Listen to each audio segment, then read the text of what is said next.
మన ఆర్టీసీ విశ్రాంత ఉద్యోగుల సారథ్య సంఘం ఆధ్వర్యంలో మన బకాయిల సాధనలో భాగంగా గాంధీ భవన్ లో ఈ రోజు జరిగే ప్రజావాణి కార్యక్రమంలో మన కార్మిక శాఖ మంత్రి వివేక్ గారిని కలవడం జరిగింది. మన యొక్క బకాయిలకు సంబంధించినటువంటి అన్ని విషయాలు వారికి వివరించడం జరిగింది. ఓపికగా విని మనం ఇచ్చినటువంటి విజ్ఞాపన పత్రాన్ని తీసుకొని పరిష్కారం దిశగా ప్రభుత్వం వద్దకు విషయాన్ని చేరవేసి చర్యలు తీసుకుంటామని తెలిపారు. పిసిసి అధ్యక్షులు మహేష్ గౌడ్ ని కూడా కలిసేందుకు ప్రయత్నం చేయగా వారు లేని కారణంగా కలవటం వీలు పడలేదు. మరోసారి వారిని కూడా కలిసి మన ఇబ్బందులను తెలియజేయడం జరుగుతోంది. అదేవిధంగా సెక్రటరియట్ దగ్గరలోని అమర జ్యోతి ప్రాంగణంలో ఉద్యమకారుల సమావేశంలో ఉన్నటువంటి పెద్దలు, ఎమ్మెల్సీ, ఉద్యమ నాయకులు ప్రొఫెసర్ కోదండరామ్ ని కూడా కలవడం జరిగింది.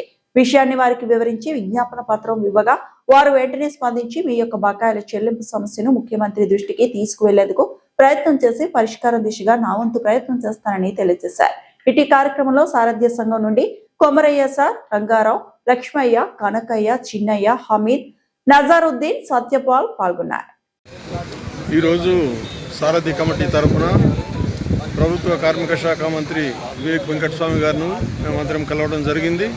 వారు మేము సమర్పించిన మా విన్నపాన్ని చూసి సానుభూతిగా వారు స్పందించారు. మేము ప్రభుత్వంతో మాట్లాడి మీ సమస్యల పట్ల తప్పకుండా మీ బకాయిలు చెల్లించే విధంగా కృతనిశ్చయంతో ఉంది ప్రభుత్వం. తప్పకుండా చేస్తాము. గత ప్రభుత్వం చేసిన ఈ యొక్క బకాయిలన్నింటినీ మేము ఒక్కొక్కటి తీర్చుకుంటూ వస్తున్నాం. మీకు కూడా మేము ప్రభుత్వం తరఫున తీరుస్తామని చెప్పి వారు మాకు హామీ ఇవ్వడం జరిగింది.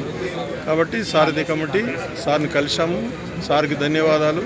ఇదందరికీ మీ అందరికీ తెలియజేస్తున్నాం. కోసం మా ఛానల్ని సబ్స్క్రైబ్ చేయండి.